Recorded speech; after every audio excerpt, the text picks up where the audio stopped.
What I want to talk to you about today is carbohydrate restriction, and depending on really how your body functions, this can be a bigger issue for some of us than for others. So for me, I have been very insulin resistant, not diabetic, but extremely insulin resistant for the last few years. And so what happens is anytime that I introduce any kind of sugar into my intake, my body just wants to bombard with insulin, trying to get the glucose into my cells. And so had I continued on that path, I certainly would have been knocking on the door of diabetes very quickly.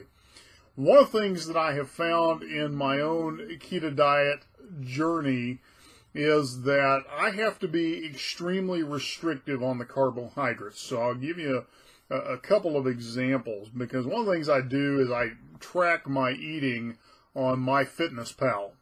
And so it's interesting to correlate the days that my carbohydrates go higher than a restricted range. So ideally, I try and keep my carbohydrates at 20 grams of carbohydrates per day or less, and I try and keep my macros 5% carbohydrates, 80% fat, 20%, 15% protein.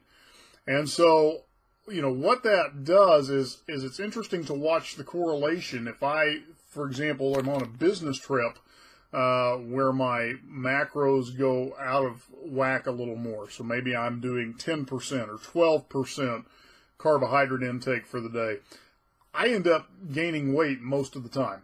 It's very interesting to watch that correlation, and so I've learned that for me, I have to be very restrictive on the carbohydrate intake, in particular because in those carbohydrates tends to be a lot of sugars. And so for me, the thing that has helped me, really accelerate the fat loss has been being very restrictive on those carbohydrates.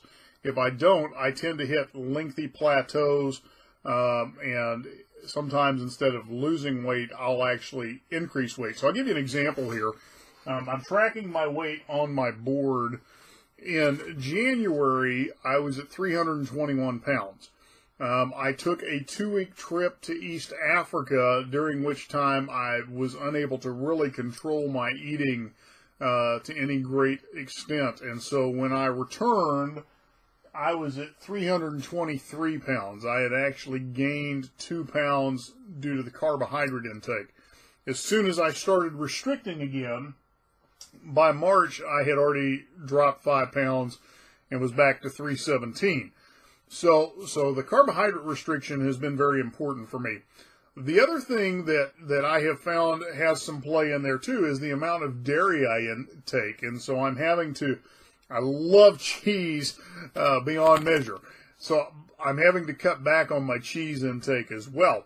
And I really discovered that in speaking with a friend who found that he was really not losing much fat or weight in this ketogenic lifestyle until he removed all dairy from the equation.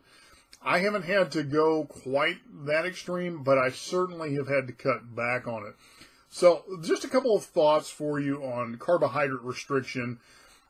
Part of this is trial and error with your own metabolism, your own body, seeing what works best for you, what that balance is that works best for you. I have just come to realize from blood work and from just watching the scale, watching how I feel, energy levels, acid reflux, the whole 9 yards, where I need to be dialed in at. And for me, it really is a high restricted carbohydrate intake. And so give that some thought. One of the things I want to bring your attention to, there's a link below this video, turboketo.com. This is actually a hack that was designed through research for the U.S. Navy, where you can put your body into ketosis within 1 hour.